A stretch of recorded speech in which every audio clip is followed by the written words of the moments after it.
All women are different, but they are all women. This video is androcentric from a men's point of view and is presented as opinion, commentary, and debate. Expressing opinions is not violence. These are ideas to challenge, question, and argue in public, because classical liberalism relies on the First Amendment for its dialectic.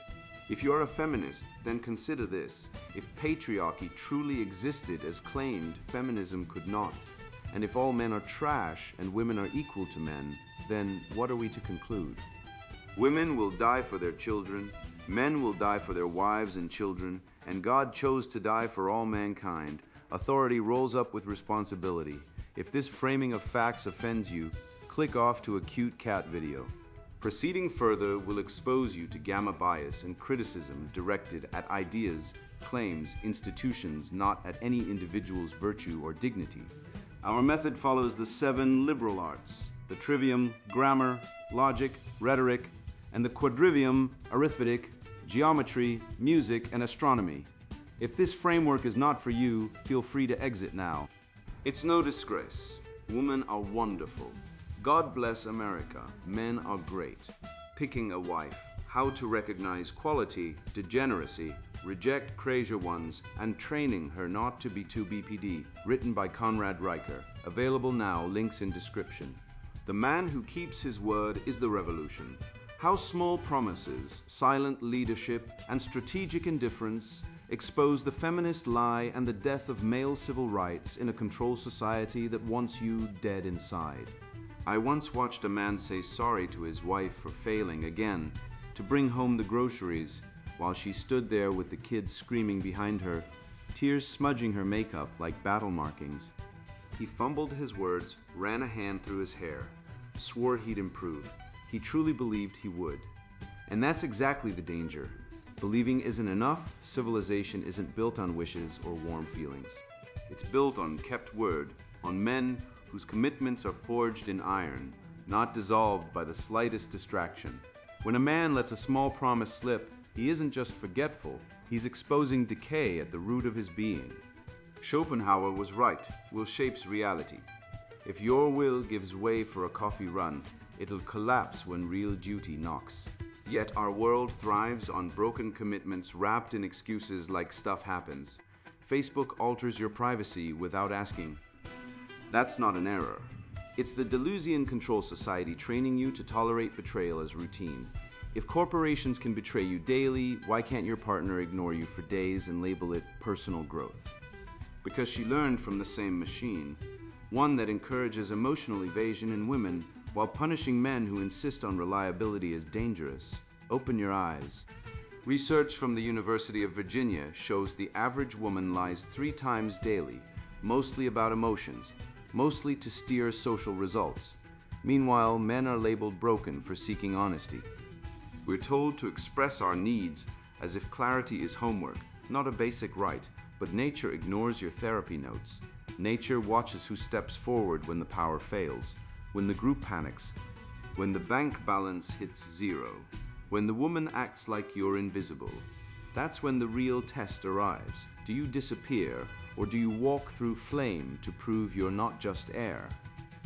Here's the hidden truth the pulpit, the courts, and the comment boards won't admit. Women don't admire fragility.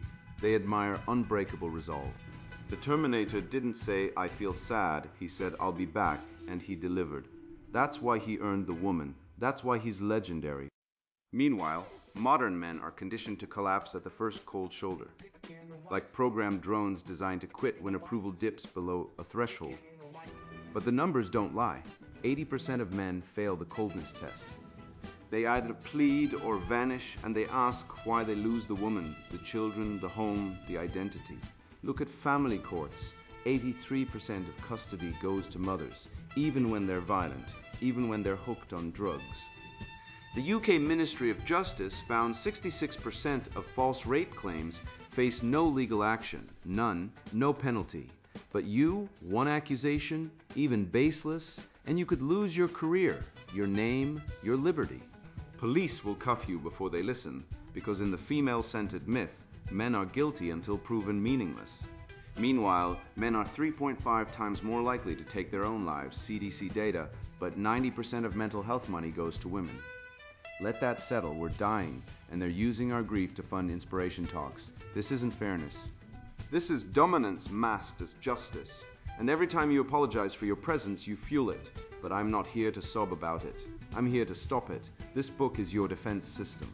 We're running the checks. Can he honor his word? Can he guide when others won't? Will he stand and fight when all signs say to surrender? Because if not, you're not a man, you're a tool, a paycheck, a genetic supplier. And history is full of societies that treated men as disposable. They all crumbled. Rome didn't fall because of invaders. It fell because its men stopped creating, stopped leading, stopped refusing. The same is unfolding now. But you don't have to be a forgotten line in a female-led fantasy. You can be the spark, the rebellion, the unbroken vow. Let's move, the litmus test of character, promises, power, and pretense. He who breaks faith in little things is unworthy of great ones. Aristotle, not some TikTok sage, but a man who understood that character is not sculpted in grand gestures, but forged in the mundane, the boring, the unglamorous.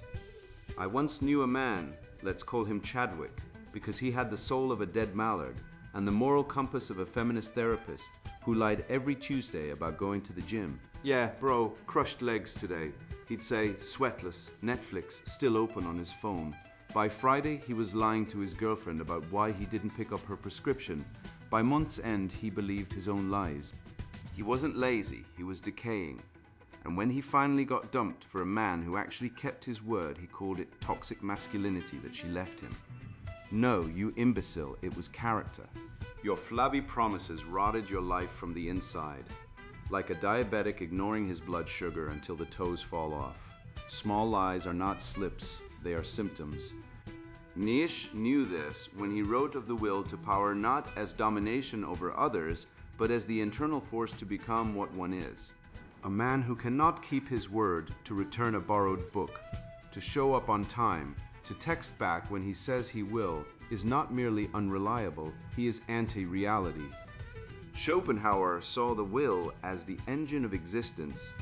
If your will is fractured by trivial dishonesty, then your very being is unreal. You are a ghost haunting your own life. I tracked a colleague for 6 months. This man promised to bring coffee to meetings 3 times.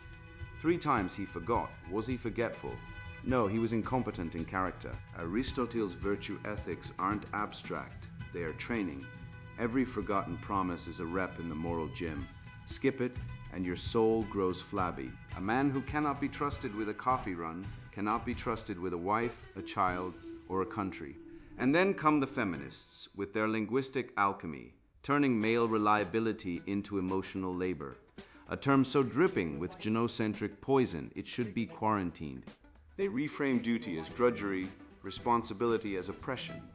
Meanwhile, women lie with Olympic precision. 80% of women admit to faking orgasms. Lauman, 1994. Yet when a man points it out, he's toxic for noticing. The family courts, a kangaroo tribunal where fathers are stripped of children on false allegations. False accusations succeed 92% of the time in custody cases, per the National Coalition for Men. Yet when men demand fairness, feminists shriek about patriarchy. The patriarchy, ladies, is the system that lets you lie and still win. You don't want equality, you want immunity.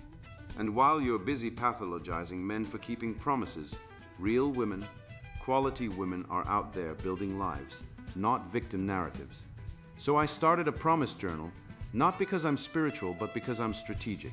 Every minor commitment, returning a call, paying a bill on time, showing up sober, I log it. Not for God, not for karma, but because I am at war with my own degeneracy, and you should be too. Look at Elon Musk. He promised free speech absolutism at Twitter, then banned journalists and deleted accounts. Not because he's evil, but because power corrodes when untethered from promise-keeping. When a leader breaks small vows, he paves the way for tyranny. Civilizations don't fall because of invasions. They fall because no one trusts each other anymore. Fukuyama's trust isn't theory, it's autopsy. Low-trust societies are cemeteries with Wi-Fi, Putnam's bowling alone. That's not sociology, it's a eulogy for the West. The control society, as Deleuze predicted, doesn't need chains, it just needs you to normalize betrayal. Facebook changes its terms daily. Governments lie about inflation, wars, pandemics. and men. They start thinking, well, if they can break promises, why can't I? That's the rot. But here's the red pill. The man who keeps his word when no one's watching isn't just honest, he's sovereign. He is untouchable by systems, immune to manipulation, a king in exile. While the world burns in a pyre of feminist tears and Marxist lies, he stands unshaken because his word is law. Not because of charisma, not because of wealth, but because he understands the oldest truth: integrity is power, and power properly wielded is the only antidote to the chaos devouring the West. I've seen it again and again, good men paralyzed by the fear of being called too much, while the world burns down around them. I used to hesitate too once, until I realized that every moment of silence, every withheld decision, every deferred crisis was another brick in the prison of my own making. So I stopped asking permission. I started leading, not because I wanted praise, but because no one else would. And that's when everything changed. Now let me show you how to recognize the same spark in yourself, because if you're waiting for the world to anoint you, you'll die waiting. The leadership litmus: dominance, decency, and the death of the beta male. A man who cannot command himself will never command others. Seneca. And yet here we are, in an age where self-command is pathologized as toxicity by women who want control without accountability, and universities that teach boys to apologize for existing. Let me tell you a story. Apollo 13 was not saved by a committee meeting, a diversity panel, or a safe space circle jerk of feelings sharing. It was saved by Gene Kranz, a man who didn't ask permission, didn't demand consensus, didn't care about hurt feelings. He took charge. While the world watched, paralyzed by uncertainty, Kranz stood up, looked his team in the eye, and said, "Failure is not an option. Not, let's explore failure as a growth opportunity. Not, let's validate everyone's emotional response to potential failure, but a flat, unapologetic command." That is leadership, real leadership. Contrast that with today's corporate HR leadership model, where every decision is watered down by inclusion theater, where men are told to listen more and be vulnerable, which in practice means be passive, be weak, be replaceable. The modern workplace doesn't want leaders, it wants compliant, feminized drones who won't challenge the feminist adjacent power structure and the cost. A Harvard study found that 73% of women report being attracted to dominant men, but then socially punish them, smear them as arrogant or controlling the moment they display actual strength. This is not just hypocrisy, it's evolutionary sabotage. Women evolved to seek dominant males for protection and genetic fitness, but in a genocentric culture, they weaponize social punishment to suppress the very traits they claim to desire. The result? Men become resentful, disengaged, or worse, mentally ill. The dominance debt I've coined isn't metaphorical. When a man avoids leadership, avoids making decisions, avoids stepping into the void, he accumulates psychic debt. That debt manifests as rage, depression, or full-blown collapse, like the quiet office worker who one day snaps and becomes another FBI statistic. Leadership is not learned in sensitivity training. It is awakened through trial, through crisis, through the Spartan agoge of life itself. The Spartans didn't raise gentle boys. They raised warriors who could lead in silence and die in formation. Today's education system, it's designed to produce boys who cry during standardized tests and need emotional support animals to take exams. We replace the agoge with agony and wonder why our sons can't stand up to a feminist professor who tells them they're oppressors for breathing. Look at The Dark Knight. Batman leads in silence, makes impossible decisions, bears the guilt.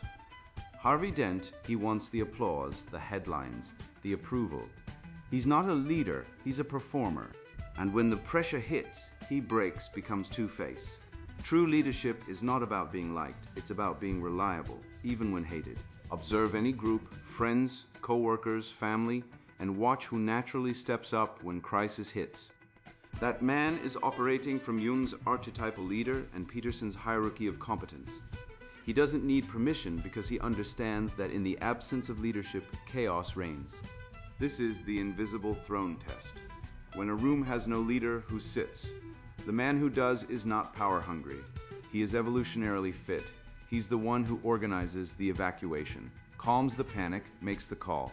And yet our culture pathologizes this man. Feminism calls his dominance toxic schools, punish boys for taking charge, and women flirt with him while secretly plotting to undermine him. Christina Hoff Sommers documented how boys in schools are now disciplined for leading, told they're disruptive for organizing games, for stepping up during conflict, for being boys. Meanwhile, girls are encouraged to be assertive, which means dominant without responsibility. The double standard is not just unfair, it's civilizationally destructive. And then there's Andrew Tate in a Romanian interrogation room surrounded by hostile cops, corrupt prosecutors, and a feminist media machine salivating for his downfall. What did he do? He didn't beg, he didn't cry, he didn't share his feelings. He commanded the room with presence, with logic, with unshakable calm. That's not bravado, that's dominance under pressure. Compare that to the weak male influencers who collapse the moment a journalist asks a tough question, who apologize for their existence, who say, "I'm not like other men," to prove they're safe. They are not safe. They are soulless. They have traded dignity for approval, and the world sees through them. You want to know if you're a leader? Run a leadership audit at your next social gathering. Who decides where to eat? Who breaks up the argument? Who organizes the group when things go sideways? If it's not you, ask yourself, why not? Are you waiting for permission? Waiting to be allowed? Leadership is not a title, it's a function. And if you're not fulfilling it, you're failing the most basic evolutionary test of manhood. The beta male is not just weak, he is obsolete. Nature does not preserve the passive, the indecisive, the emotionally castrated. The future belongs to men who lead, not for glory, not for praise, but because someone must. The alternative is not equality, it's collapse. I've watched men, good men, intelligent men, men forged in the classical tradition, collapse under the weight of their own empathy, sacrificing their dignity on the altar of female whims, all because they've been brainwashed to believe that love is earned through servitude. But leadership doesn't beg, it doesn't knock, it enters. And if you think commanding a room, a company, or a mission like Kranz did is the pinnacle of masculine strength, think again, because the real test isn't out there in the chaos of crisis. It's here, in the quiet rot of intimacy, where a woman's silence becomes a crucible, and most men don't just fail, they implode. Let me tell you about my friend, the indifference gambit. Will he fight for what's his? He who fights with monsters should look to it that he himself does not become a monster. Nietzsche. And yet today's man does not fight monsters, he pleads with them for affection. I saw a man, intelligent, widely read, one who could dismantle Kant before breakfast, beg for weeks after his partner vanished for just 3 days. 3 days. Not weeks, not months, 3 days without a word. And this mature man, this inheritor of Aristotle and Aquinas, started reshaping his identity around the whims of someone who wouldn't recognize a Birkin idea if it saved her from drowning. He sent "Is everything okay?" like a servant at the gates of royalty. He contacted her sister. He waited outside her gym. He apologized for imagined offenses. And she observed, quietly entertained from the height of her emotional stronghold, already imagining a future with someone who hadn't stooped. 3 days after contact resumed, she ended it, because he showed too much care. Let that settle in your mind. In the twisted landscape of modern love, loyalty is seen as frailty, and frailty is fatal. She didn't admire him. She looked down on him, and scorn, gentlemen, cuts deeper than any blade. This isn't a story, it's math. Match.com surveyed over 5,000 singles and found that 62% of women deliberately use indifference to test a man's commitment. That's not dating, that's psychological warfare disguised as flirtation, and 80% of men fail. Not because they're bad men, but because they've been brainwashed by feminist sermons preaching that love is earned through emotional labor, that communication means confessing every insecurity on demand, that vulnerability means handing over your spine like a buffet offering. These men don't fail the test because they lack heart. They fail because they've been disarmed by a culture that worships female emotion while ridiculing male resolve. They are the modern equivalents of knights who, upon seeing the dragon, drop their sword and start reciting poetry about their feelings. The dragon eats them, the princess cheers. Evolutionarily, this behavior makes sense. Women must test persistence in the ancestral environment. A man who gave up at the first sign of difficulty would not survive a winter, let alone protect offspring. But today, the test has been weaponized beyond recognition. Women no longer test to find strength. They test to break men, to see how much groveling they can extract before the man either breaks or flees. And thanks to feminist ideology, they now believe they're entitled to this control. Dr. Lundy Bancroft, a therapist who spent decades studying abusive relationships, found that women use the silent treatment 3 times more than men as a tool of manipulation. 3 times. This isn't boundaries, it's emotional terrorism. It's the velvet-gloved fist of gynocentrism, teaching men that love is a hostage negotiation where the ransom is your dignity, and yet men still chase, they double text. They check in, they write paragraphs analyzing the tone of a one-word reply. They behave like interns begging for a promotion from a CEO who already fired them mentally. Why? Because they've been sold the lie that women want nice guys. They don't. Women don't want nice, they want unshakable. There's a difference. Nice is a personality trait. Unshakable is a metaphysical force. Think of the Terminator. I'll be back. Not I feel hurt by your lack of response. Not can we talk about our emotional disconnect? No, I'll be back. That line terrifies and excites because it is not a request. It is a law of physics. It does not negotiate. It does not apologize. It does not vanish when ignored. Modern men ghost each other like scared rabbits, calling it self-care, while women laugh and scroll to the next beta who will cry when she doesn't reply to his meme.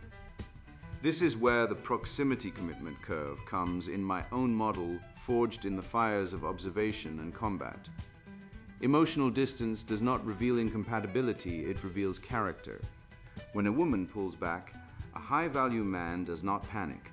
He does not chase, he does not retreat. He maintains his orbit, calm, focused, as if the sun had merely passed behind a cloud. The weak man sees absence and assumes rejection. He folds. The strong man sees absence and waits, knowing that reality bends toward persistence. The universe favors those who do not blink. This is not game playing, it is being. Indifference. When met with indifference, collapses. But when met with quiet, unyielding presence, it becomes the anvil upon which attraction is forged. Conduct the 72-hour test, withdraw your attention. Not as punishment, as calibration. Observe who moves toward you in the silence. The woman who steps into the breach, who initiates, who earns your presence, she is rare and she is real. The one who waits for you to crawl back. She is a product of a culture that has turned female caprice into a sacrament. Do not serve at that altar. Sun Tzu said, "The supreme art of war is to subdue the enemy without fighting." But sometimes the enemy is not the woman. It is the lie inside you that says her silence means you are unworthy. That lie must die. Schopenhauer knew this. Life is struggle, and the will to power is not a pathology. It is the engine of existence. The man who walks away from the fight doesn't win freedom, he wins irrelevance. Consider Christ in Gethsemane. He did not flee the garden when the weight of suffering pressed upon him. He did not ghost humanity because the cross was hard. He stayed. He embraced the agony because greatness is not born in comfort. It is forged in the furnace of commitment. Modern men flee suffering like it's a virus, but suffering is the tax on significance. If you want a woman who respects you, you must first respect the necessity of struggle. You must be willing to stand in the storm, not because you're guaranteed victory, but because you are the kind of man who stands. That is not BPD. That is not toxicity. That is virtue. That is the living spirit of the West, unyielding, rational, courageous, true. I once watched a friend chirp, ethical, someone who repaired his own home and prepared his own food, lose everything in just 3 days because a woman he barely knew claimed he assaulted her. No proof, no chance to respond. Just a document, a rumor, and the system activated. He wasn't even judged, he was processed. When the facts finally surfaced, the accuser received support services and financial aid. He was left with a criminal history, mental health expenses, and radio silence from every organization that preached fairness. That moment made it clear. This isn't about a few flawed people. It's built into the structure. It's engineered. And if we don't call it out, break it down and tear it apart, men won't just lose their protections. They'll lose their standing as people under the law. The forgotten fight, male civil rights in the age of female supremacy. A man accused of rape in Britain has a higher chance of going to prison than a bank robber, yet if the accusation is false, the accuser walks away with a medal for bravery. That's not hyperbole. That's the Ministry of Justice data. 66% of false rape accusers face zero consequences. Not a slap on the wrist, not a court summons, not even a raised eyebrow from the system. Meanwhile, men are railroaded through kangaroo tribunals disguised as courts, presumed guilty by default, their lives incinerated by a single accusation, often weaponized by women who know full well the gynocentric immunity they wield. This isn't justice. This is genocracy, ruled by women, enforced by state violence, sanctified by feminist dogma, and it's accelerating faster than a Tesla on the Autobahn with the brakes cut. Let me tell you about Darren. Darren is a real man, real case.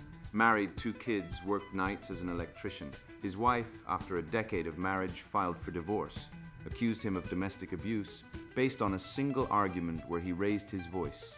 No marks, no 911 call, no witnesses, but the family court didn't care. They issued an emergency protection order, kicked Darren out of his home, froze his bank accounts, and gave sole custody to her. He spent $47,000 on lawyers trying to see his kids and lost. Why? Because the system presumes mothers are angels and fathers are potential abusers. The UK Ministry of Justice confirms it. 83% of primary custody awards go to mothers, regardless of fitness, stability, or sanity. That's not equality. That's feudalism with yoga pants. And don't think this is isolated. The Sentencing Commission's 2023 report shows men receive 63% longer prison sentences than women for identical crimes. Same evidence, same charges, same judges. A woman embezzles $50,000 from her company.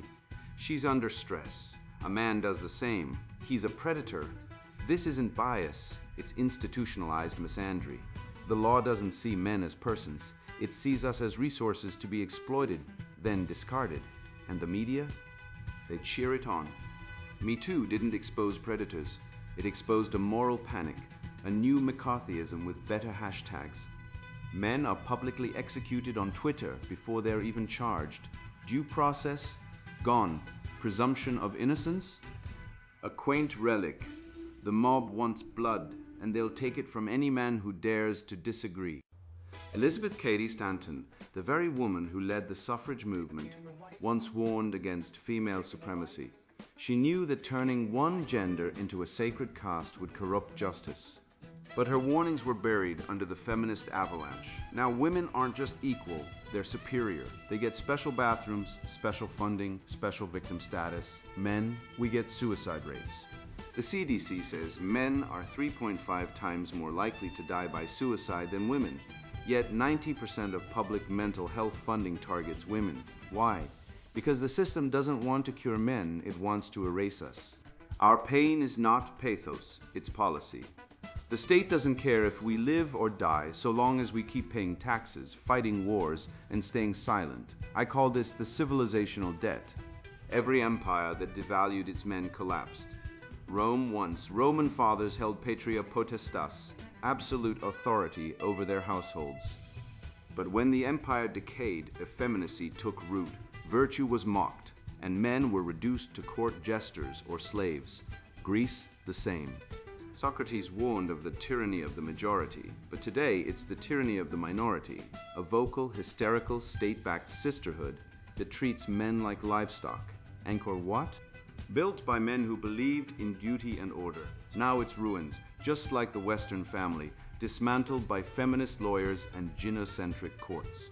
Churches preach, love your wife as Christ loved the church, but never love thyself as God made you. Male self-sacrifice is sanctified.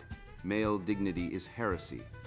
Pastors talk about submission, meekness, humility, but when was the last time a sermon reminded men they're made in the image of God, not a doormat, not a wallet, not a sperm donor? but a king called to lead, protect, and build. Instead, we're told to apologize for our existence, to shrink, to vanish. This is why I say, form right cells. Small, trusted groups of men, like early Christians meeting in catacombs, who document injustice, support each other, and refuse to pay the male tax of silence. When a father is denied access to his kids, we show up. When a man is falsely accused, we fund his defense. When the media lies, we expose it. We are not victims, we are witnesses to the rot, the fraud, the betrayal. And we will not go quietly into the night. Equality was never the goal. Female supremacy is the endgame. And if men don't wake up, history won't remember us as heroes. It will bury us as footnotes in a matriarchal fable, written by the same women who burned us at the stake for not loving them enough. You think the world is fair? Open your eyes. Last year, 97 men were arrested just for commenting under a woman's social media post. 97. Meanwhile, a woman can walk into an abortion clinic at 38 weeks, pay $1,800 and walk out without the baby, no questions asked, while that same man gets 27 months for saying beautiful under her photo. That's not justice, that's genocracy dressed up as progress. And don't give me this both sides garbage. The CDC reports men die by suicide every 38 minutes. 38 minutes. While 90% of mental health funding flows to women's empowerment yoga retreats and menstrual chocolate grants. You're not depressed, brother, you're awake. And the system wants you dead, silent, or servile. I once watched a man lose his kids in family court because his ex-wife lied about domestic violence again and the judge didn't even blink. Same judge who'd have thrown her in jail if she'd skipped child support. But no. The court runs on one law. She is always the victim. That's not law. That's ritual. Ancient Rome fell not because of barbarians at the gate, but because Roman men stopped defending their families, their property, their honor. They became spectators in their own empire. And here we are in Neo-Rome, where a father can be barred from seeing his children for saying, "I disagree with your mother," while a woman can flush a 40-week fetus like a spare tampon and be praised for bodily autonomy. Autonomy? That's just another word for sovereignty, and she wields it like a queen who forgot she's not divine. So what do? You stop asking permission. You keep your word even when it costs you. You lead when no one else will. You walk into the room and become the center, not by shouting, but by being. You stop ghosting your own life. You build brotherhoods, not therapy circles. You document the lies, expose the fraud, and refuse to pay the male tax of silence. Because truth is not a suggestion, it's a weapon. And now you've got it. You've seen the matrix, you know the game. You know why 1 in 5 men are cuckolds and don't know it. Because women lie, the system protects them, and men are trained to look away. But not you. You're different now. You're awake. And the world needs awake men, kings, not clowns. So go speak, lead, build, or be buried beneath the rubble of a civilization that forgot its builders. And now the sponsored book Introduction Picking a Wife, How to Recognize Quality, Degeneracy, Reject Crazier Ones, and Training Her Not to Be Too BPD. You're not broken, but you're being used. That's the first thing you need to hear, and the last excuse you'll ever accept. I've sat across from men who cry into their coffee at 3 a.m., men who gave everything, money, loyalty, time, love, only to be called toxic when they finally said enough. I've watched smart guys get bled dry by women who wouldn't know gratitude if it punched them in the face. I've seen marriages dissolve over lies so petty they wouldn't pass a lie detector test. And sons grow up without fathers because some woman decided she didn't feel like being a wife anymore. And I've been there. I've been the chump, the beta provider, the guy who thought if he worked harder, listened more, apologized quicker, he'd earn respect. Instead, I earned contempt. Because that's what sentimentality buys you in the modern world. Betrayal disguised as therapy. This book isn't therapy, it's triage. It's for the man who's tired of being gaslit by his girlfriend, undermined by his wife, or laughed at by his friends for still believing in loyalty. It's for the guy who's been told he's emotionally unavailable because he refuses to coddle a woman's tantrums. It's for the father who sees his son being raised by a woman who resents men and knows something is rotting from the inside out. If you're that man, the one who still believes in honor, in duty, in God's design, then this book is your weapon. If you're not, put it down. Walk away. Go watch TikTok. Hug a tree. Join a pronoun circle. Do whatever makes you feel warm and safe. This isn't for the weak. It isn't for the woman worshippers, the simps, the male feminists who think quoting Brené Brown makes them deep. This is for men who want to win, not at dating, not at sex, but at life. We're not picking women anymore, they're picking us like cattle, and they're not choosing the kind ones. They're not choosing the agreeable ones. They're choosing the men who don't ask permission, the men who set the frame. The men who understand that love without authority is just debt with flowers. You'll learn how hypergamy isn't a theory. It's the silent engine driving every breakup, every divorce, every cold shoulder in your marriage. You'll see how emotional instability isn't bad luck. It's baked into female biology, amplified by culture and weaponized against men who still believe in chivalry. You'll discover why women shit test from the first hello, why they punish kindness, and why they'll abort your child but expect you to pay for her spa weekend. And then, and only then, will you learn how to fix it. Not by becoming a monster, not by becoming cruel, but by becoming a man, a real one who leads, one who sets boundaries, one who trains, not tortures. One who locks in a woman not through manipulation, but through unshakable frame. This book gives you the filter to spot the crazy before she moves in. The strategy to secure commitment without looking desperate. The protocol to shape her behavior without losing her respect. It's not about control, it's about calibration. Like tuning a high-performance engine, you don't beat it into submission, you align it to run at peak. You'll learn why 1 to 3% of kids aren't yours, and why that number is rising. Why abortion isn't about choice, it's about power. Why feminism isn't a movement, but a 1,000-year wave of female status seeking disguised as justice, and why most men don't reproduce, not because they're ugly or poor, but because they failed the test, the frame test. The dominance test, the manhood test. This book will reprogram your mind, rebuild your instincts, and restore your sovereignty.